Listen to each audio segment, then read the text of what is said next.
So Chris Johnson, Reuben Bain, Samson Okunlola, and Mario's still not done.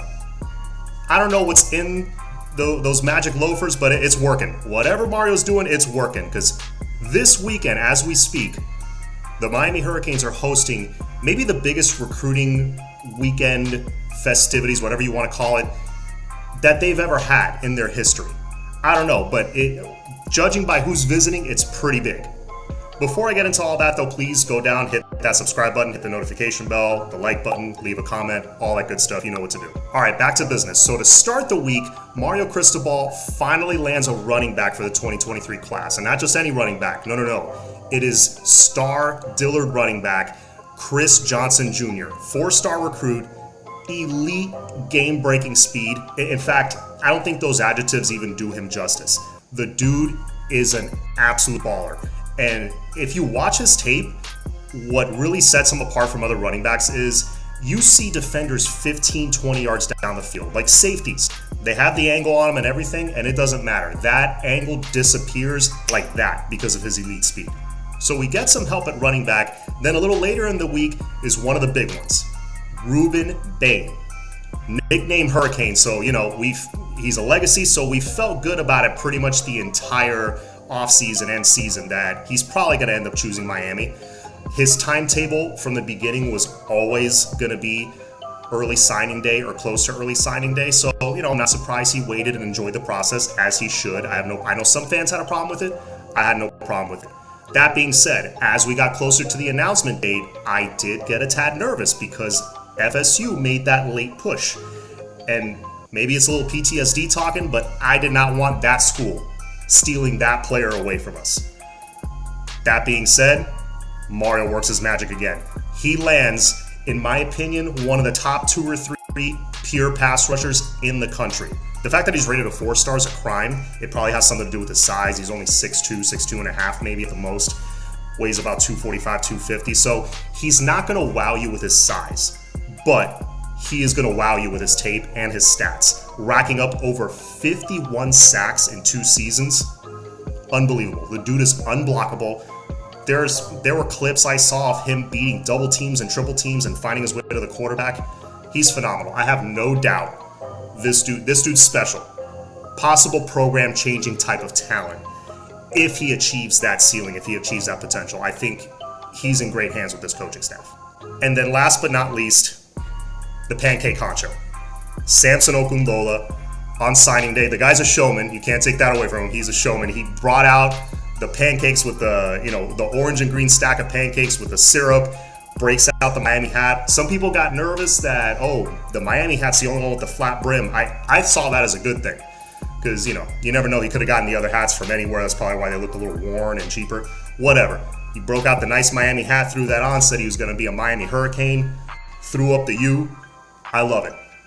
The guy's got personality, freaky athletic ability, 6'5", 300 plus pounds, and room to grow because he may be 6'5", but he has a 6'10" and a half wingspan. For those that are, doing the math at home, your wingspan technically should be like around your height.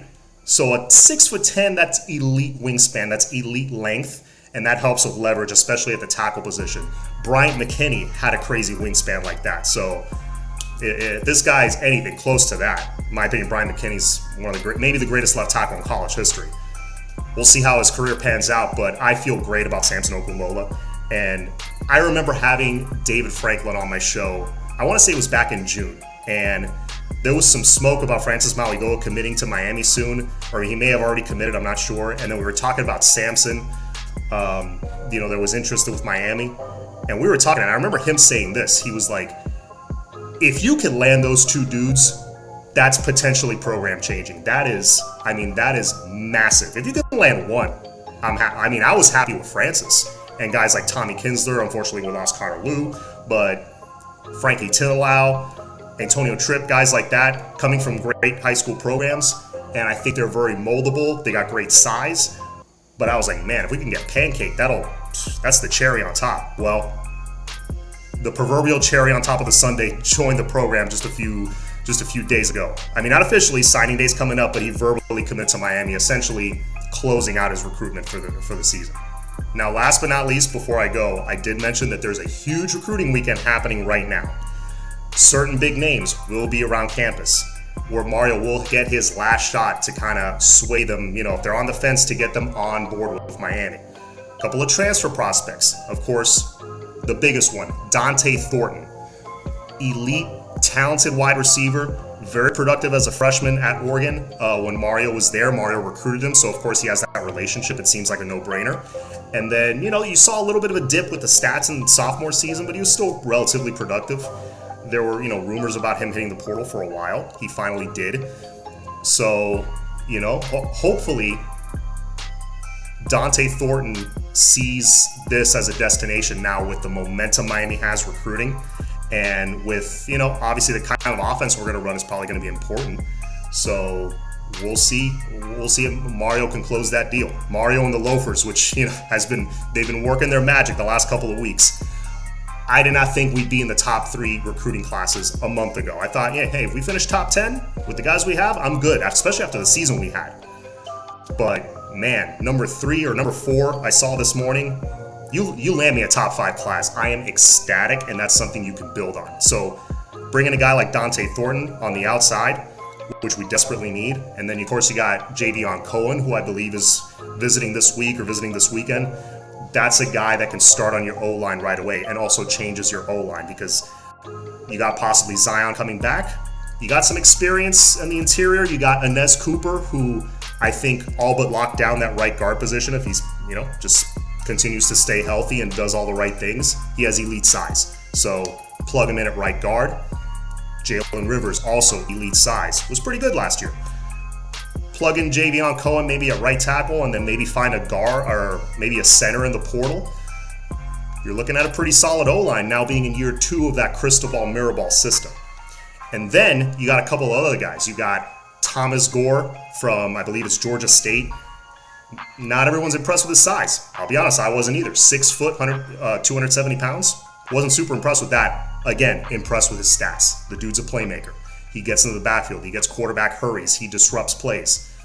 He could at least be a guy that, can come off the bench and give guys like Leonard Taylor and, whoever else at defensive tackle, give them a breather, and they can still come in and make plays. There's not that much of a drop-off. I would love that pickup very much. And then after that, you got a couple of other guys on the fence. You got, I don't know if he's visiting this weekend, but safety Edwin Joseph, I know there's some smoke there. He has some crystal ball predictions to FSU, but again, I would love, it's always fun to take a recruit away from FSU, right? And we are in desperate need of safety. Kid's got great speed, comes from a great program in Chaminade, so that would be a great addition. And then, of course, Mark Fletcher, who we all know is visiting this weekend and has already said he knows where he's going, yet he's taking this visit. Take that how you want to take it. I don't know how to interpret that, but to me, that is a great sign. We kind of get the last crack at the elite running back. Imagine a class of Chris Johnson Jr. and Mark Fletcher. Call it a gut feeling, but this is just my prediction. I think Coach Cristobal, before signing day, which I believe is coming up on Wednesday, December 21st, I think there's at least one more splash commitment before signing day that I think is going to surprise people a little bit. I think he's got one more ace up his sleeve. That's just my prediction. That's my gut feeling with, following this game a long time. I'm no recruiting expert, but I don't know. I just got a feeling. An event like this weekend, someone who's on the fence, you're going to sway the Miami's way. At least one, maybe a couple guys. All right, so anyway, that's it for me. I got to get going. Busy day ahead of me, but as always, go Canes. Have a good night.